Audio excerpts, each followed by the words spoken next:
Okay. Hello. Yeah, so I guess right, so today's on Zoom because I'm sick, but then oh, I hear people. Um okay, but then like yeah, next Tuesday I think we'll be back in person. But yeah, thank you for coming on Zoom uh at short notice. Okay, last time, so here I have last time we were talking about Coxeter groups. So S is some set. It's going to be our set of generators for the Coxeter group, which we call simple reflections. For any elements S and S prime, we're going to choose some number im of S comma S prime, which is either a positive integer or it could be infinity. And then we want this to be such that im of S comma S prime is 1 if and only if S and S prime are the same. And then W is going to be our Coxeter group. It's the group generated by these simple reflections, subject to these relations, saying that S prime to the power of this special number that we chose is the identity for all S and S prime. And I'll just remind you that in the particular case when S and S prime are the same, this is telling us that S is an involution, saying S times S to the power of 1 is the identity. Okay, so then W comma S is called a Coxeter system. W is called the Coxeter group. Sometimes I'll just refer to the Coxeter group W, and the set of simple reflections is sort of implicitly assumed in the background. We can encode the Coxeter system with what's called the Coxeter graph. This is the graph where the vertices are just the simple reflections, and then we have an edge between two simple reflections, S and S prime. Whenever this number associated to them is at least 3, we label that edge with that number. And whenever that number is 3, we don't actually write the label, or you can think that we write it, but using invisible ink. Okay? Okay. So let me continue with Coxeter group stuff. So the length of an element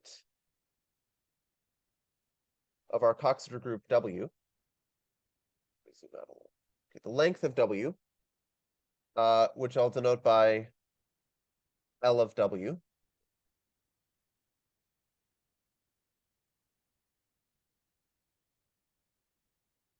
is just the minimum number of simple reflections that we need to represent W. So it's the minimum length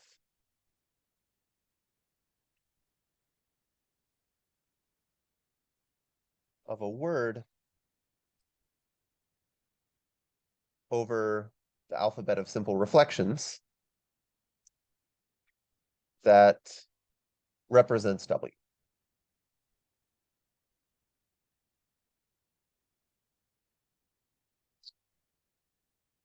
And if we have such a minimum length word, so such a minimum length word representing W is called a reduced word. Reduced word.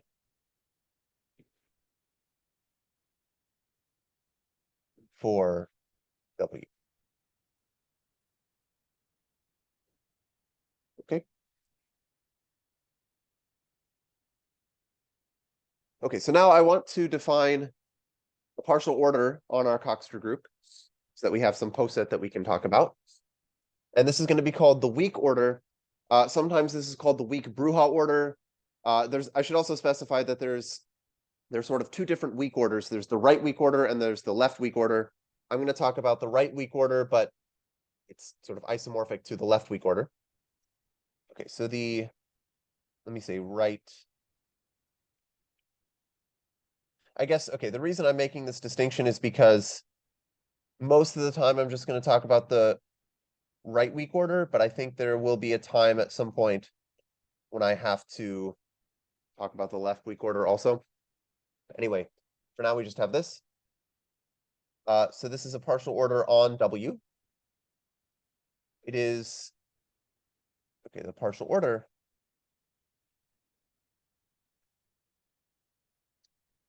defined so that U is less than or equal to V if and only if the length of U inverse V is equal to the length of V minus the length of U. Okay. There's an equivalent way of thinking about this, which I think is maybe more intuitive. So equivalently,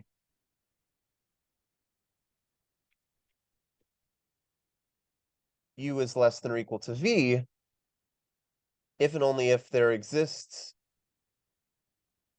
a reduced word for V that has a reduced word for U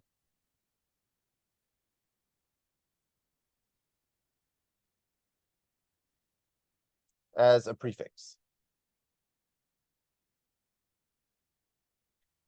Okay, so if I take an element of my Coxeter group, it can have multiple different reduced words. And I'm just saying I want to be able to find some reduced word for V so that I can find as a prefix of that a reduced word for U. I should also say, if you have any questions, you can just unmute yourself and say something. So feel free to do that. Okay, let me give an example of this with the dihedral group of order 10. So here's example. So remember, we were calling this I2 of 5, but the Coxeter graph of this was just this thing. So this is the dihedral group of order 10. Let me call the simple reflections S and T. So at the bottom of the weak order, we're going to have the identity element. You can think of that because, I guess that follows easily from this here, because if U is the identity, we're just saying we want the length of V to equal the length of V minus the length of the identity, but the length of the identity is 0 because you don't need any simple reflections to represent the identity. It's sort of like you just take the empty word and that represents the identity.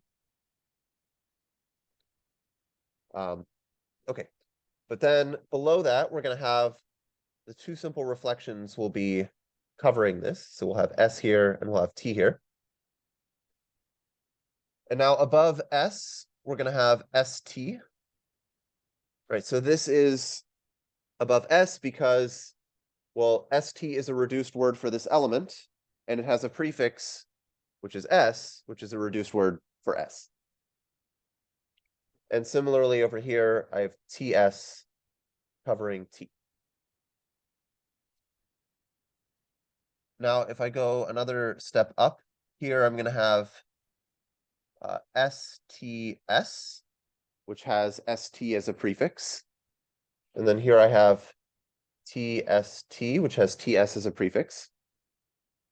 Maybe I should also note that, like, I don't have a relation here. Like, S is not less than TST, for example, because, well, here I've given you one reduced word for this element TST, but you can check using the relations that are defining this group that you can't find a reduced word for this element that starts with S. And similarly, S is not less than TS. Again, you can't find a reduced word for TS that starts with S. I'm sort of skipping over details just because I don't want to spend like the whole class developing the theory of Coxeter groups. So sometimes I think I'm going to say things that you just have to trust me. But yeah, this is one thing that you can trust me that this is so far what the weak order looks like. Okay, but we can keep going up. So here we're going to have ST, ST. Here we'll have TS, TS. And then finally at the top, we have this element ST, STS. But because we're in this Coxeter group that has this relation, this is actually the same as TS, TST. So I think I mentioned this last time that one of the relations defining this group is essentially equivalent to this relation saying that if you have like S and T alternating in this word of length 5, that's the same as if you wrote the other alternating word, but starting with T instead of starting with S. Okay, so this is what the weak order on the dihedral group of order 10 looks like. On I2 of 5, I should say. Okay.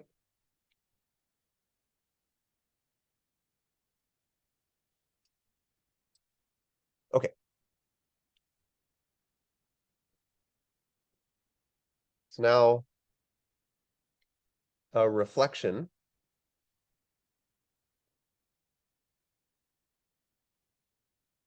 in the Coxeter group W is an element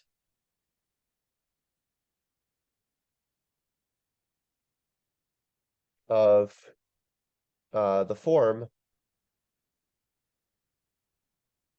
W S W inverse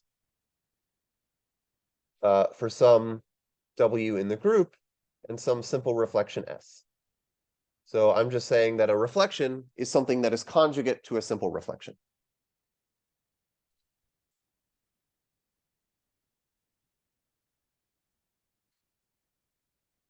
I'll give some examples of this for the symmetric group where I think some of this will become clearer. But for now, let me just state a few more definitions. So a reflection T is a left inversion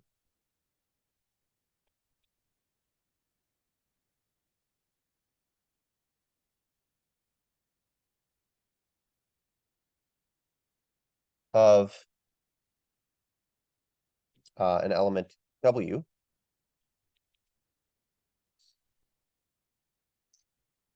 if the length of TW is less than the length of W. Okay, so left inversion just means it's a reflection such that if you multiply by it on the left, then your length goes down. And I'm going to let inv of W be the set of left inversions of W.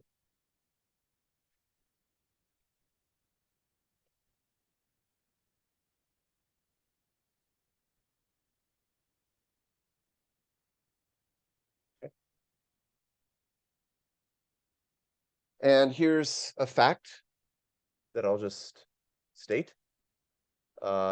Then the number of left inversions of W is equal to the length.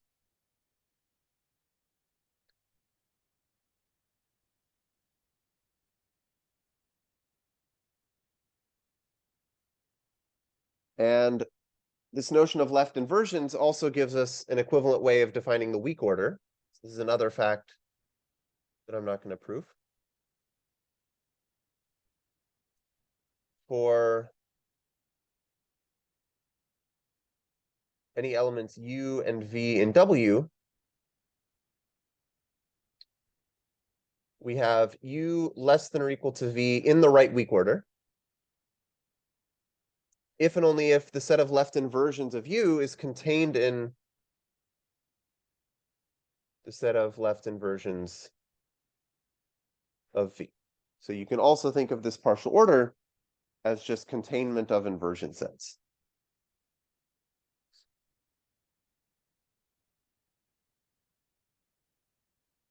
Okay, let me give an example with the symmetric group to try to illustrate these things. So So let's say W is Sn. So remember, we think of this as a Coxeter group where the simple reflections are S1, S2, all the way to Sn minus 1.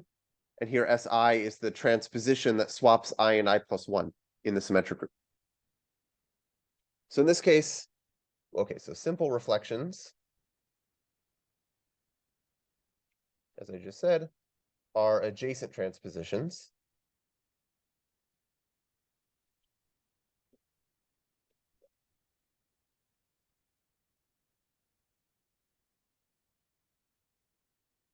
But then reflections are, well, if you think about the symmetric group, the conjugates of a simple reflection are just like all of the reflections, because you can conjugate I plus 1, the transposition, you can conjugate it to any other transposition by conjugating by the appropriate element of Sn.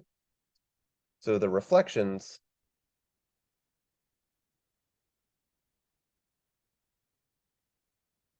are just transpositions.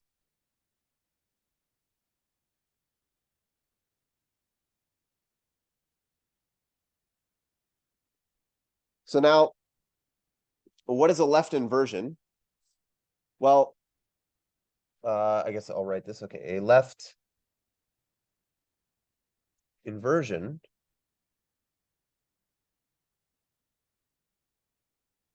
of a permutation W in Sn is just a transposition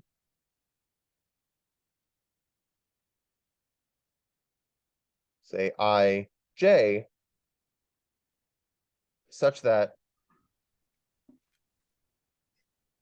I is less than j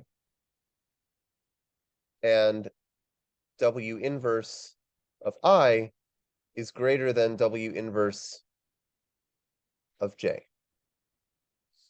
Okay, so this is why this is called a left inversion. It's because, well, if you remember on the first day of class, I defined inversions of a permutation.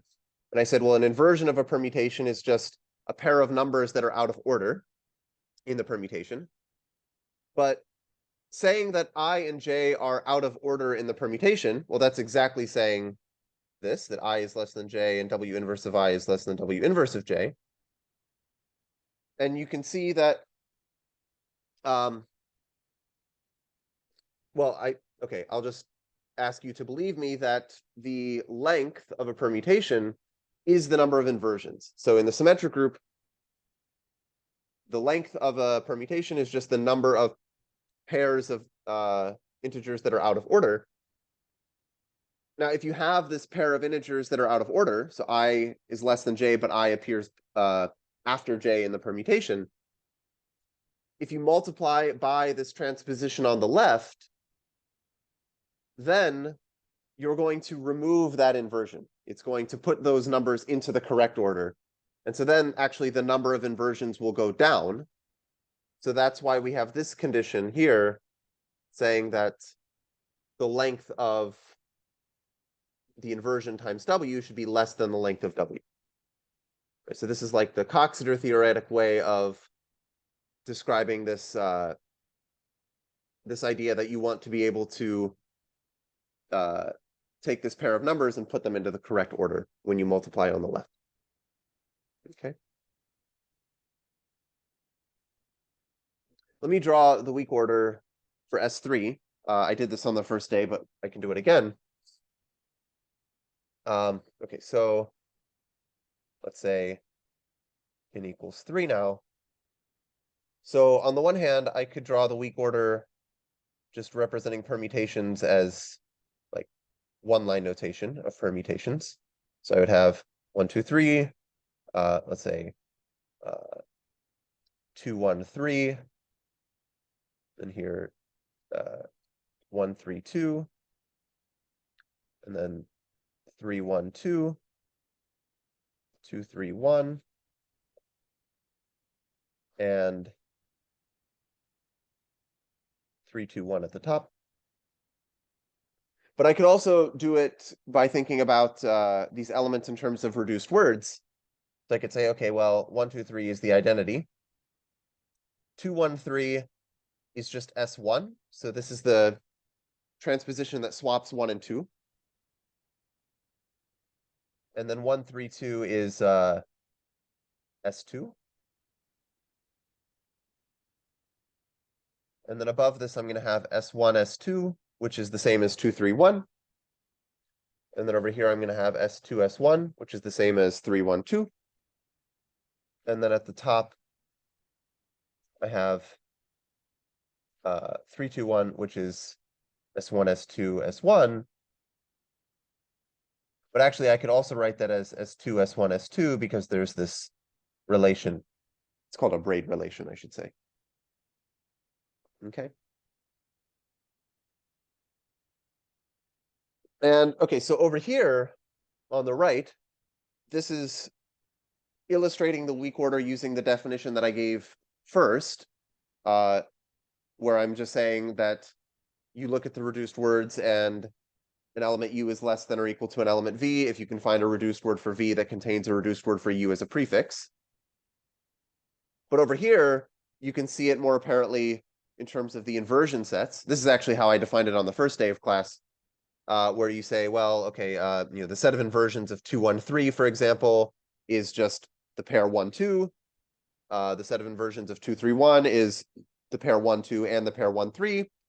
So this inversion set is contained in that inversion set. Okay.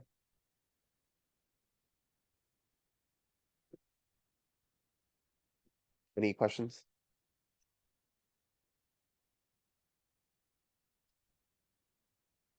Okay.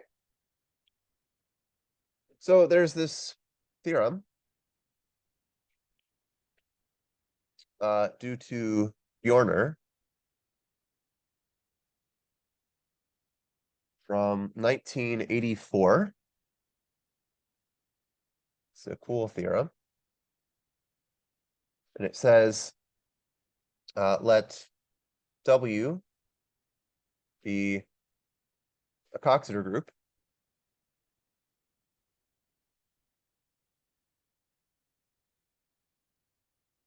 And I'm just going to think of it as a poset with the weak order. Right? So W is my group, but I'm also just going to think like, okay, let's think of it as a poset where it's naturally ordered by this weak order thing that I've defined. Then W is a meet semilattice. So I think I briefly defined this last time, but remember, meet semilattice just means that you can take meets. So for any two elements, they have a greatest lower bound. But also, if W is a finite Coxeter group, then the weak order is actually a lattice. So you can also take joints.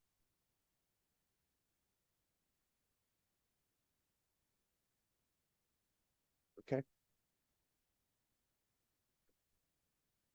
So this is a nice family of lattices that we can work with. I guess I should say in your head, if you don't want to think about like the group theoretic formulations of Coxeter groups, I think it's good to know about Coxeter groups, but if you want, you can just think in terms of the symmetric group. A lot of the things that I'm going to say are interesting just in the case of the symmetric group. So if you want to just think, okay, I've got permutations and the order relation is given by containment of inversion sets, where inversions are just pairs of numbers that are out of order in the permutations, that's totally fine too. Okay.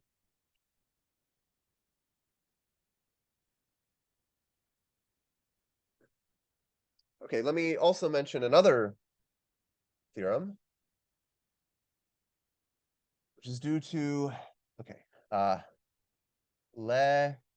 I'm going to get something, Le Conte de Polia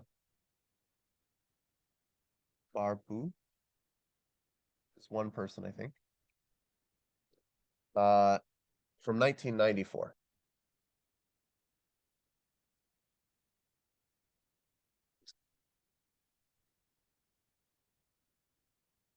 And this says, okay, well, we know that the weak order on a finite Coxeter group is a lattice, but actually it's a semi-distributive lattice. So the weak order on a finite Coxeter group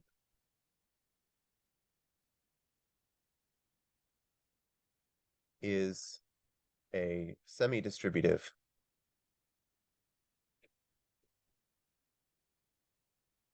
lattice.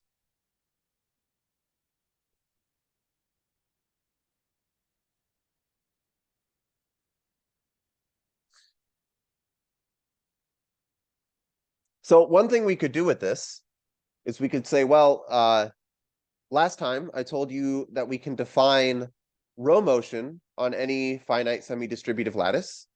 And this now is some nice family of semi-distributive lattices. So maybe we could look at row motion. And in particular, we could say, what does row motion look like on the weak order on the symmetric group? Unfortunately, it's kind of like not very nice. So maybe I'll just say row motion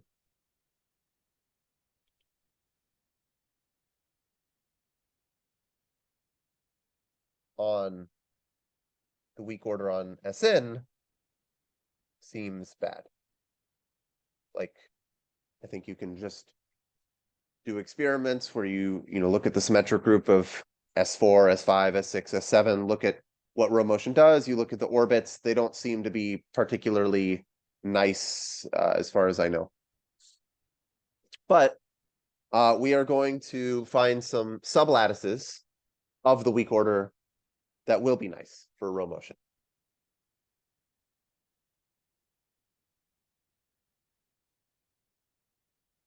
Okay.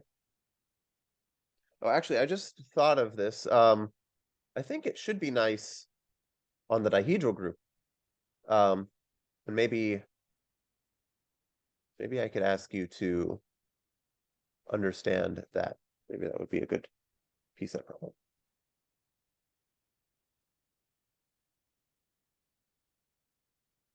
Okay. Let me just make a note. So if we take an element of our Coxeter group W, and we have a simple reflection S, it is a fact that if you take the length of WS, this is going to be the length of W plus or minus 1. So whenever you multiply by a simple reflection on the right, your length will go up by 1 or go down by 1. This is also true if you multiply it on the left. Maybe I'll just also add that. And length of SW is length of W plus or minus 1. Although I should say, like, this plus or minus does not have to be the same as this plus or minus. It could be that the length of WS is the length of W plus 1, and the length of SW is the length of W minus 1, or vice versa. But anyway, the point is when you multiply by a simple reflection, the length either goes up by 1 or down by 1. Is this true for any Coxeter group or just in this case? Yeah, this is true for any Coxeter group. Yeah. Any Coxeter group. Yeah, so this is probably easy to see in the case of the symmetric group, because when you multiply by a simple reflection, let's say on the right, you're just swapping two adjacent numbers. And so if you think of the length in terms of the number of inversions, like the number of pairs that are out of order, well, like switching these two adjacent numbers is not going to affect any of the other inversions except for like those two numbers. So either you're going to put them out of order, which will increase the number of inversions by 1, or you're going to put them into the correct order, which will decrease the number of inversions by 1. Oh, and there's a question. How are simple reflections defined besides in Sn when they aren't just transpositions?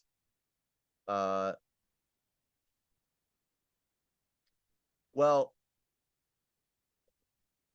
I guess I'm thinking of them as being the generators that we like I've just defined an arbitrary Coxeter group using generators and relations. So I just say you have this set. Are they just the things with order 2? So they're not just the things with order 2. So for example, in the symmetric group, all of the reflections have order 2. Actually, there are also other elements that have order 2 as well. So for example, if you think of the decreasing permutation in Sn, that also has order 2. So there are other elements that have order 2 that are not reflections or simple reflections. But in general, just for a Coxeter group, I guess I've just defined it using generators and relations. So you should just think these are the generators that we were given. Does that make sense? Okay.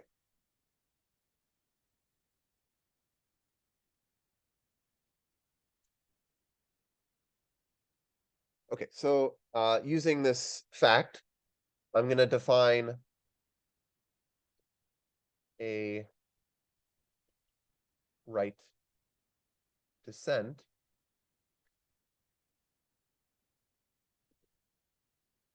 of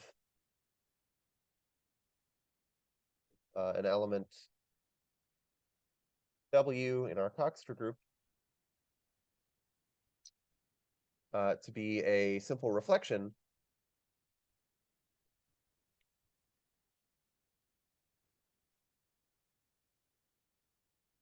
let's say S such that the length of WS is the length of W minus 1.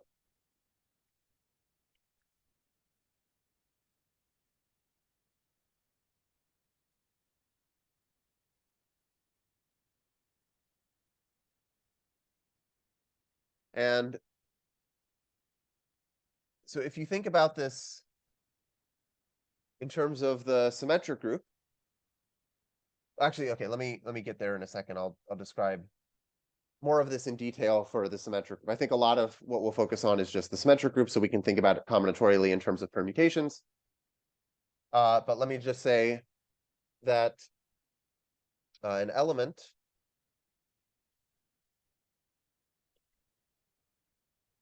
let's say W in W is joint irreducible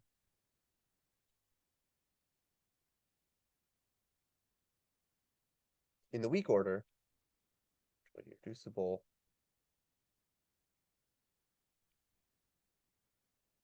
here it's the right weak order if and only if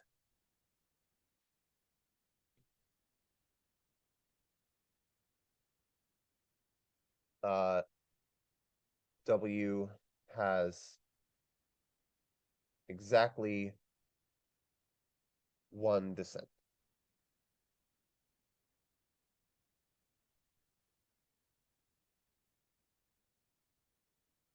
So actually the elements covered by W will be exactly the elements of the form WS, such that S is a descent. And so saying that it's joint irreducible just means that it covers exactly one thing. So that's saying it has exactly one descent.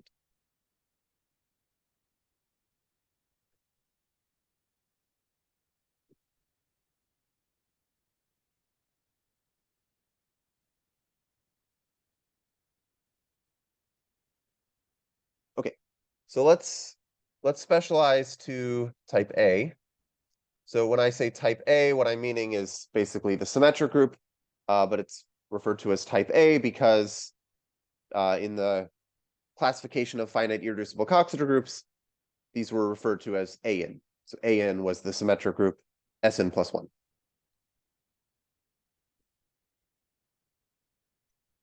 Okay, so in this case, well, a descent, what is a descent of a permutation?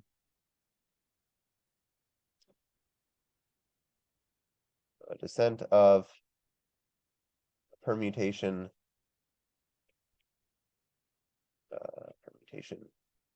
W in Sn is, well, I can think of it in a couple different ways. Typically, when people think about descents combinatorially, they define this to be an index I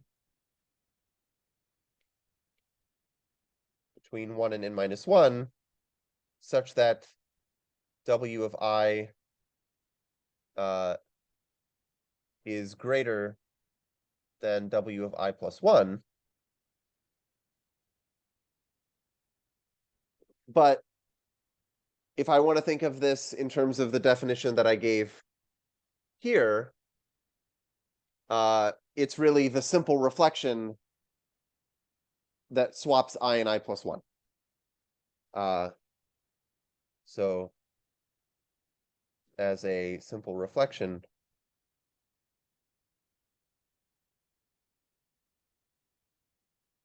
it is SI, which is the transposition swapping I and I plus 1. So here I'm just saying identify the number I with the transposition that swaps I and I plus 1. And then under this identification, this notion of descent here, which is sort of the more standard combinatorial definition, agrees with this Coxeter theoretic definition.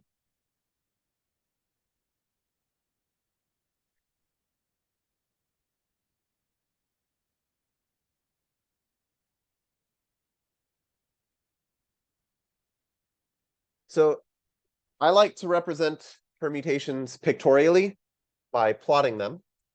So I'm going to say, let's represent the permutation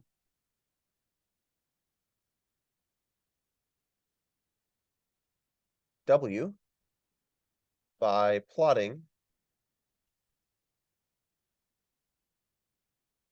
the points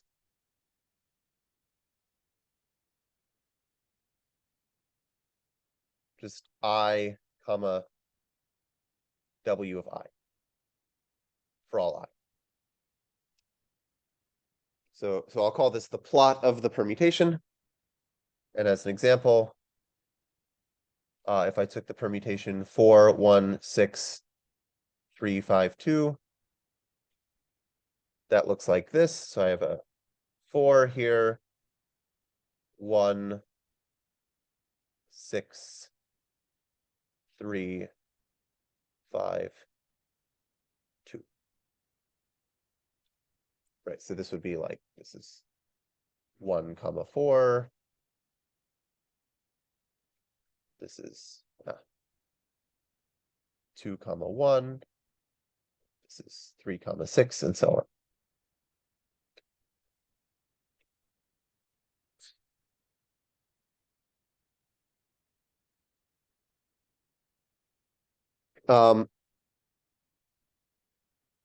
Let's see.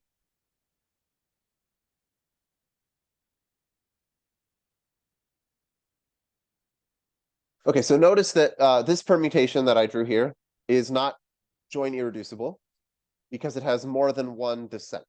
Right, so it has like a descent which is 1 because of this, and it has a descent 3, and it has a descent 5. Right, so like 1, like position 1, position 3, and position 5. But now I want to represent joint irreducible elements which with things called arcs. Okay. So in code,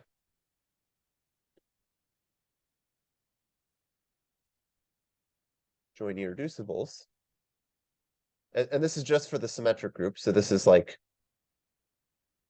permutations with exactly one descent. I'm going to encode them as things called arcs. So let me define these. Well, actually, let me do this with an example. I think it's easier to see with an example, and then hopefully you'll see what I'm doing.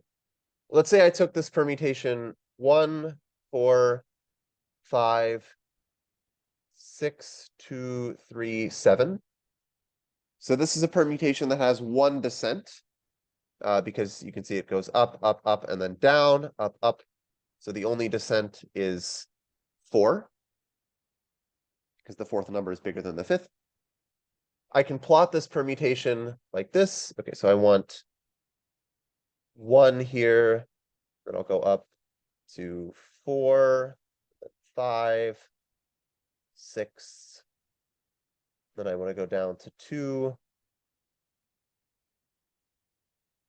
and then 3, and then 7. And I'm assuming this is joint irreducible. In this example, it is. So that means that it has 1 descent, and I can draw a little dotted line representing that descent like this. Okay. Yeah. Why is it not there? Okay. Oh, let's see.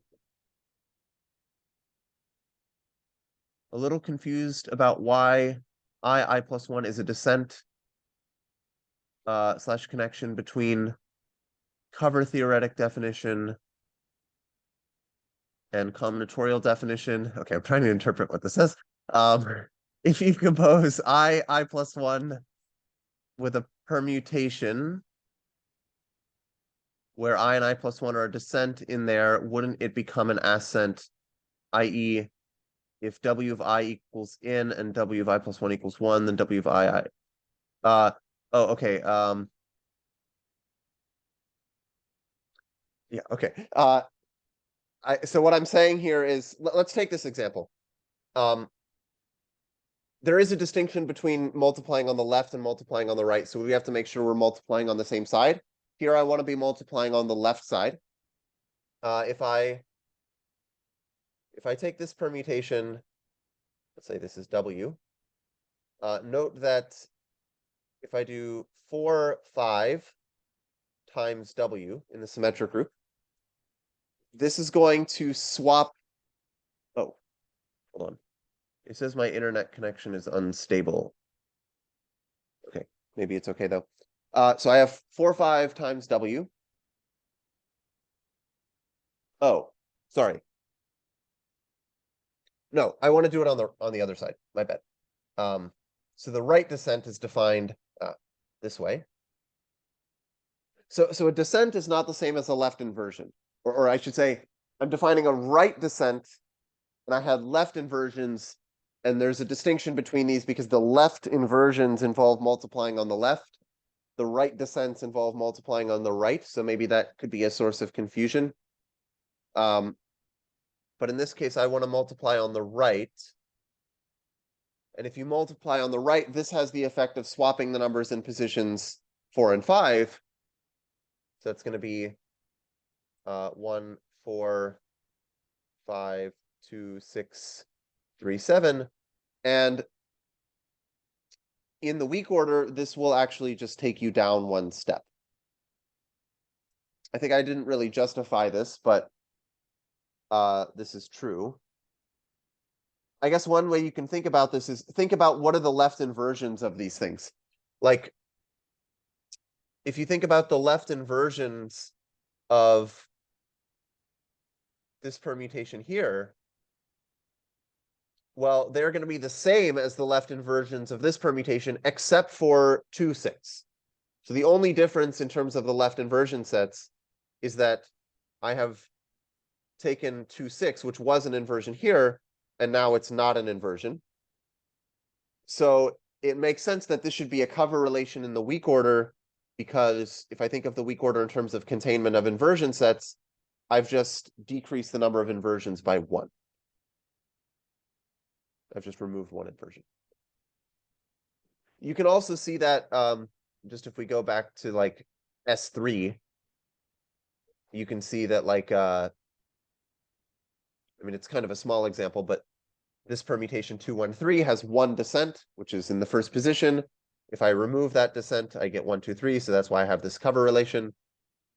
2, 3, 1 has 1 descent, which is in the second position. So if I remove the descent, I go down here. 3, 2, 1 has 2 descents, which is why it covers 2 things. So I could either swap the first 2 numbers to get to 2, 3, 1, or I could swap the second 2 numbers to get to 3, 1, 2. Does this make sense?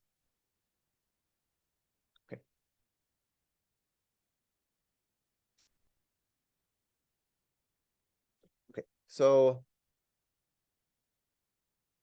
again, I want to encode this permutation that has one descent. So it's a joint irreducible element in the weak order.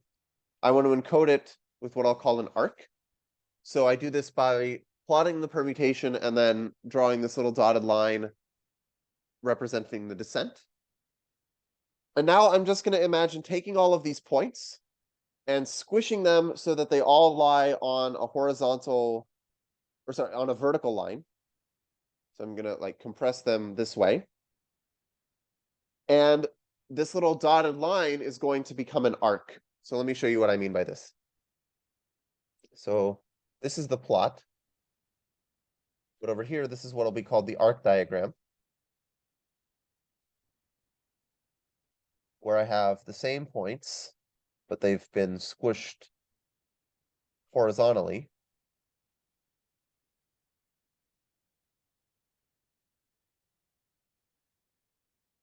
And now, maybe this right there. Yep. And this one is like there.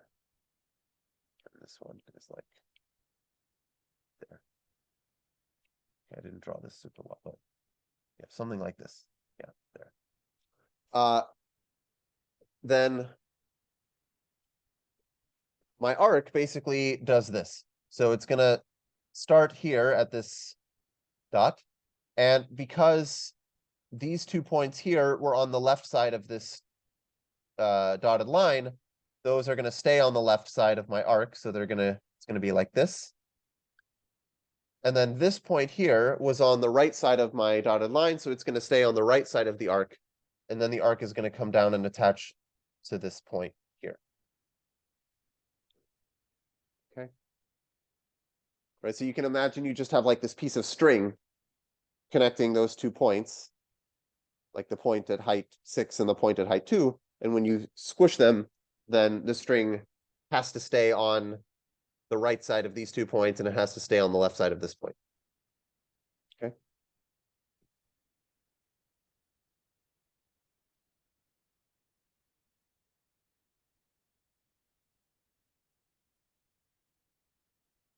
So the reason that I'm doing this is that this is going to give us a way of thinking about the canonical join representation of an arbitrary permutation in the symmetric group. So remember, I said last time that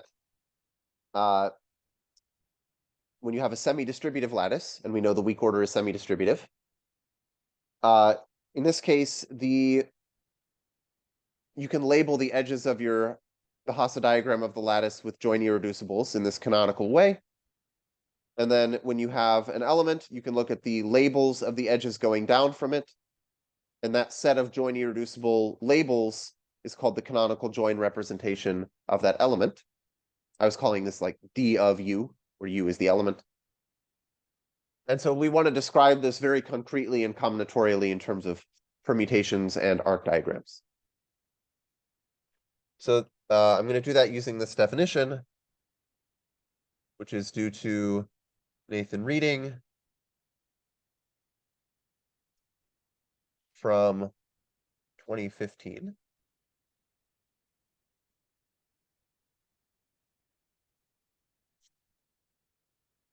A non-crossing arc diagram, or sometimes I'll just call it an arc diagram,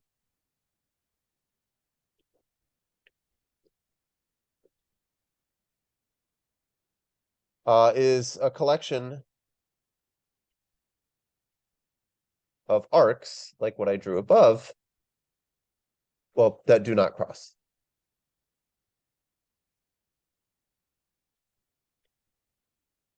Except they can kind of touch at the endpoints, like you could have an arc, like 2 arcs that share an endpoint, that's fine, but they can't like cross in their interiors.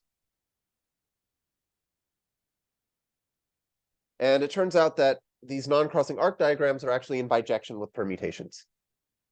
So non-crossing arc diagrams are in bijection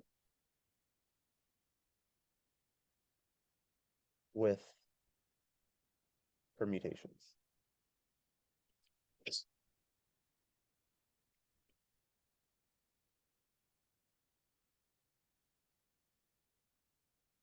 So let me just show you this.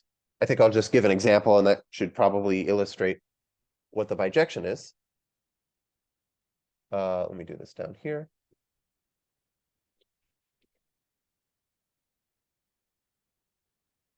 So let's say I take this permutation, I don't know, 4, 1,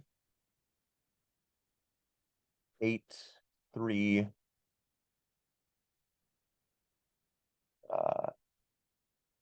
6, 2, 5, 7. Let me plot it. So it's going to look like this.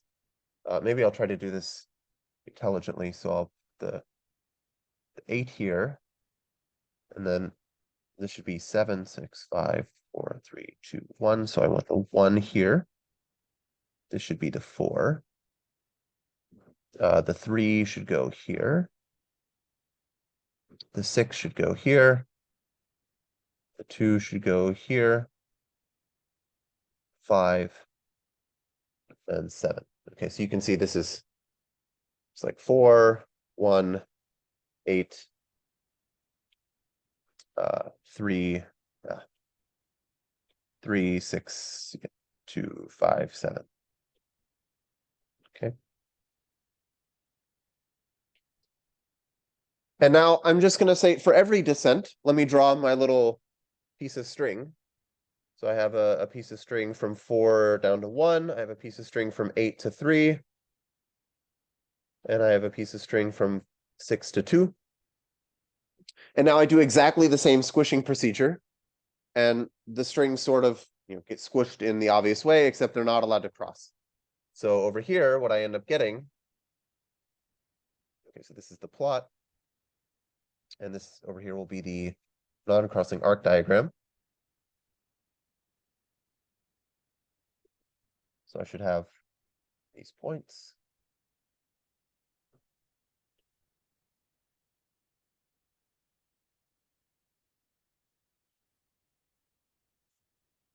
And now my 3 pieces of string are going to become 3 arcs.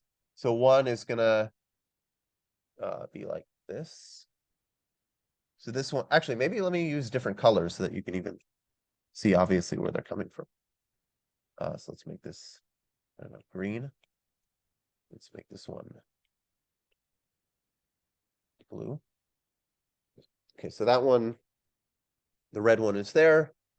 Now I have the green one, which is going to look like this. So I have to make it go on the left side of the 5, 6, and 7, and on the right side of the 4.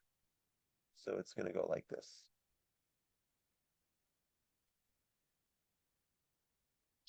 And then I have the blue piece of string, which starts at the 6. Oh, okay, I kind of draw. Let me redraw this.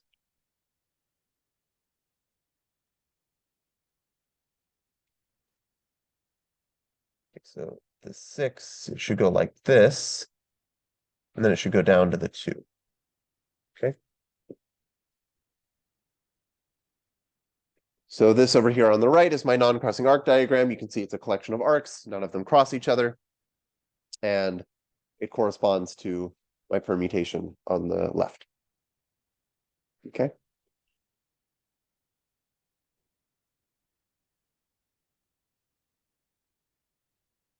Maybe I should do another example just so that I can illustrate one where I'll just make this a small example, where the arcs actually share an endpoint. So let's say we did like 4, 2, 1, 3. Okay, so here I'm going to have 4, 2, 1, 3.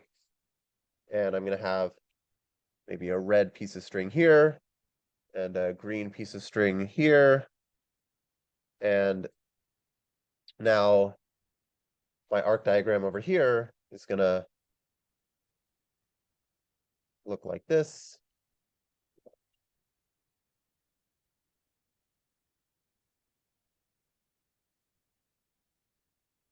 like that. So actually, if you have like this, you can have an arc of length 1, right, where it's not really curving or at all. It's just like, just looks like this one here. Okay.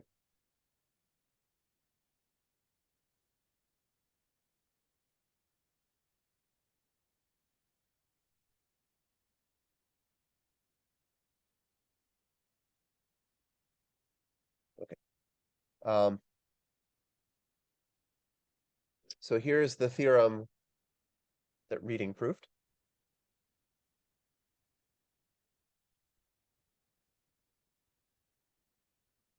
(2015). So let W be a permutation.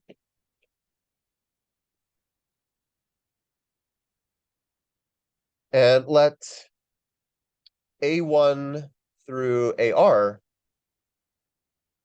be the arcs in the non-crossing arc diagram. I'll just say arc diagram. Of W. Then for each I between 1 and R, let U sub I be the joint irreducible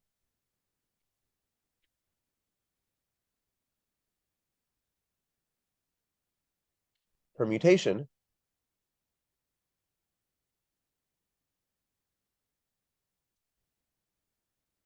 whose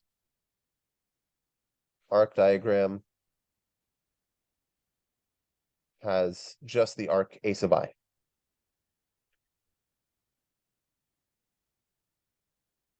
And I should say that like the data that describes an arc is the endpoints of the arc, but also like whether it goes to the left or right of each in between dot. So like maybe I'll just, what I mean here is blue.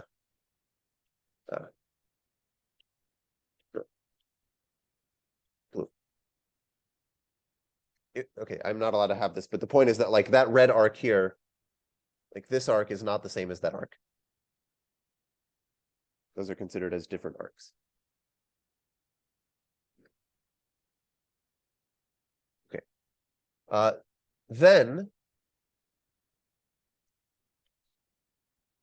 this U1 through UR, this is a set of joint irreducible elements, and that is actually the canonical joint representation of W.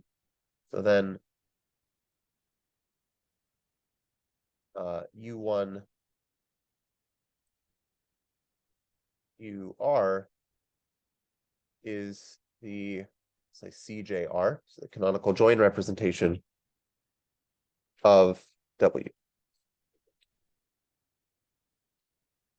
Right, so this is saying like if I had the weak order, which I view as a semi-distributive lattice, and here's W, then it has some edges coming down from it like this, and there's a canonical way of labeling the edges because it's semi-distributive, and each edge is labeled by some joint irreducible element, and those would be like U1, U2, U3, U4.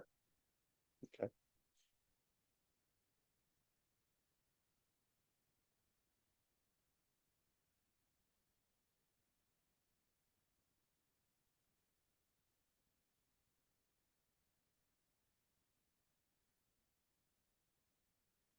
Okay, are we good up to here?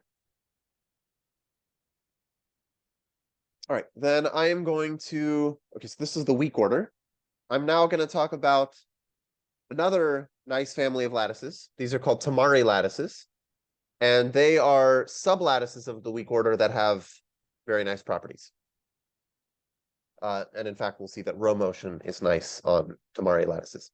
So these were introduced in 1962 by Dov Tamari. So okay, let's just say Tamari lattices.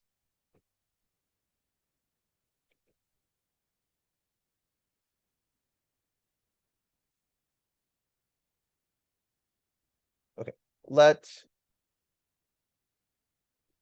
so I want to define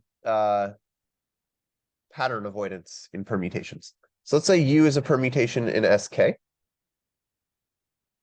and W is a permutation in Sn, where K is less than or equal to N. Then I'm going to say W contains U if there are indices I1 less than less than IK, such that W of I1, so this word W of I1 through W of IK has the same relative order as U. And I'll say that W avoids U if it does not contain U.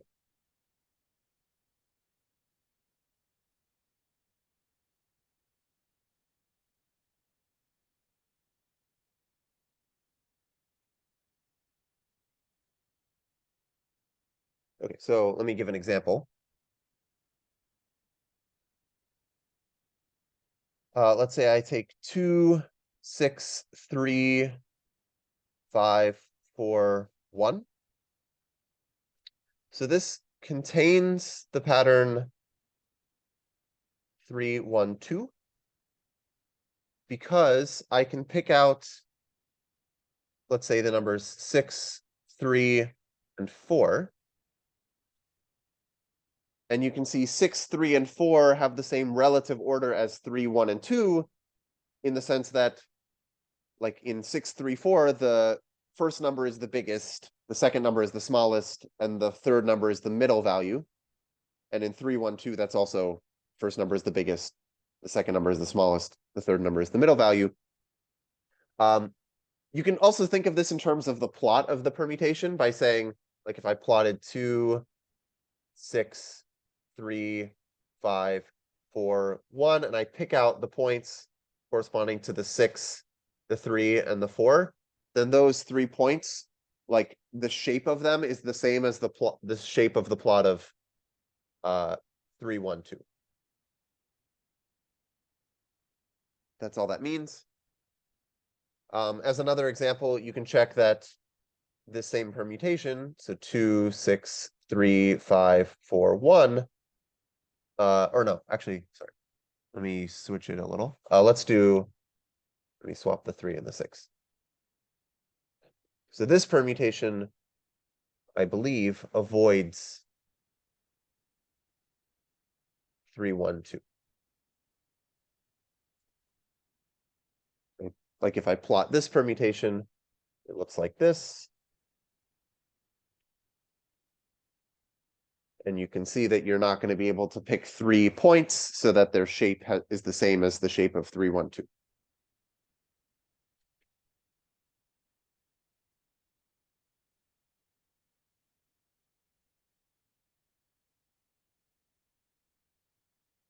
Okay, so now I can define the Tamari lattice, and it's going to be using 3, 1, 2 avoidance.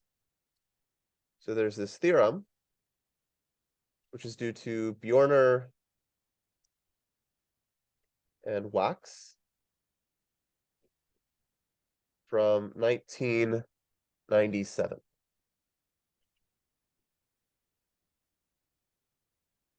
And it says the set shall call tam sub n for Tamari. This will just be the set of 3, 1, 2 avoiding permutations in Sn, the set of W in Sn, such that W avoids 3, 1, 2. This is actually a sublattice of the weak order on Sn. I guess I didn't define sublattice, but hopefully it's clear what this means. It's a subposet that is also a lattice, but actually the meet and join operations in the sublattice need to be the same as the meet and join operations in the full lattice. So what I'm saying here is that if you take two 3-1-2 avoiding permutations, and well, first of all, they will have a meet and they will have a join in just the subposet consisting of 3-1-2 avoiding permutations, but also their meet inside of the set of 3-1-2 avoiding permutations is the same as their meet in the entire weak order on Sn, and similarly for their join.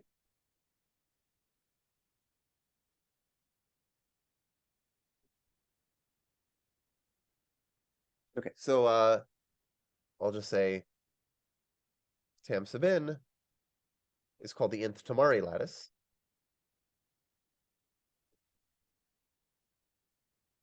This is not how Tamari defined it, because okay, this is a theorem from 1997, and Tamari introduced it in 1962. He was thinking about it in terms of some different combinatorial model, but there are a bunch of different ways that you can define the Tamari lattice using different combinatorial objects.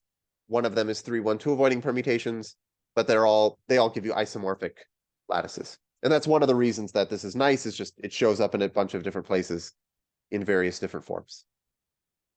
Okay, so this is the nth Tamari lattice.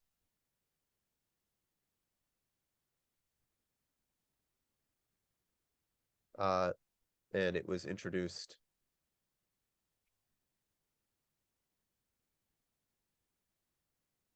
by Dov Tamari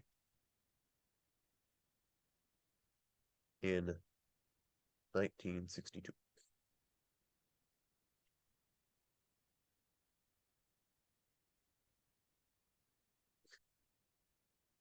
So maybe I should point out something, which is, well, okay, how many 3-1-2 avoiding permutations are there? This is now a classical theorem. I guess if I'm thinking about it in terms of 3-1-2 avoiding permutations, this should be due to Knuth from 1968.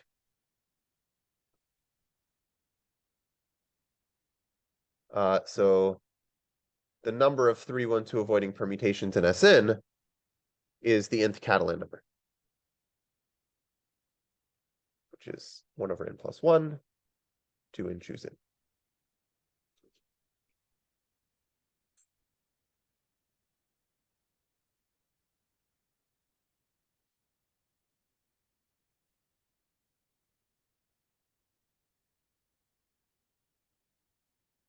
Okay. I think the last thing I'll mention is that actually the Tamari lattice is also a quotient of the weak order. So let me define quotients, and hopefully I can do this in just a few minutes, and then that'll be the last thing for today. So let's let L and L prime be lattices. Then a map, let's say phi from L to L prime is a lattice homomorphism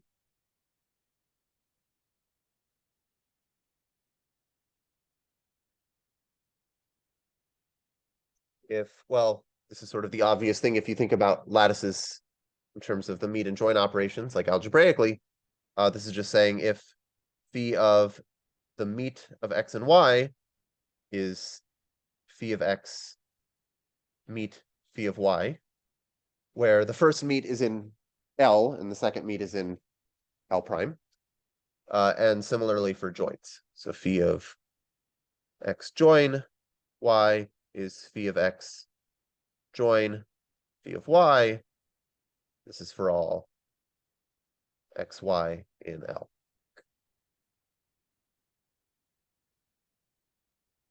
And then we'll say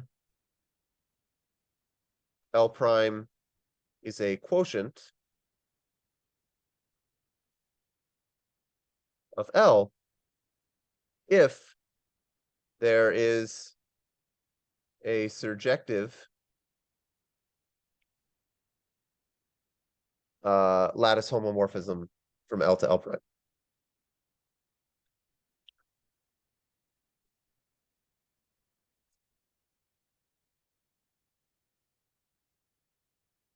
from L to L prime.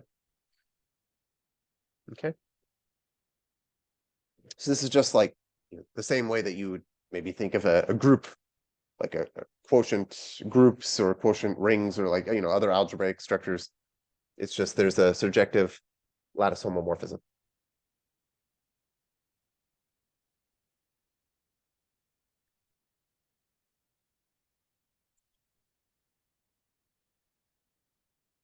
And so I guess the thing that I'll mention next time is that the Tamari lattice is actually also a quotient of the weak order. So I told you it's a sublattice, but it's also a quotient.